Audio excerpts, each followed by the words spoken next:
সুপ্রিয় ব্রাজিলের গলাবাজ, সাফাবাজ, ফাফরবাজ, ঠগাবাজ, হাগাবাজ ব্রাজিল সমর্থকবাসী, আসসালামু আলাইকুম। আপনারা হতাশ হবেন না, হতাশ হয়ে সুইসাইড করার সিদ্ধান্ত নেবেন না। সুইসাইড না করিয়া 7 আপ খান। হারের শোকে গাঞ্জা খাইবেন না, গাঞ্জা না খাইয়া 7 আপ খান।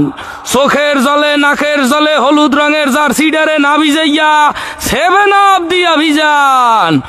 আপাতত গর্ত থেকে বের হওয়ার দরকার নাই।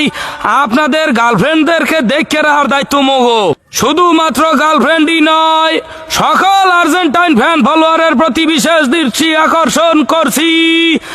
আপনারা আপনাদের প্রতিবেশী অসহায় ও অবলা নিরীহ ব্রাজিল ফ্যানদেরকে দেখে রাখবেন, তাদের খোঁজ খবর নিবেন, বেঁচে আছে কিনা দেখবেন, মাঝে মাঝে তেরান স্বরূপ 7 আপ নিয়ে তাদের দোরগোড়ায় পৌঁছাইয়া যাইবেন। কারণ তারা এখন গর্তে লুকাই রইছে। গর্তের মধ্যে বইয়া কোনো কথাবার্তা কইতে পারতেছে না, নিজের মনে পায়খানা পেশাব করিয়া গর্ত ঘাবড়াইয়া ফেলাইতে পারে। তাই সবাই 7 আপের পাশাপাশি প্রত্যেকের জন্য একটা করে প্যাম্পাস অবশ্যই বরাদ্দ রাখবেন।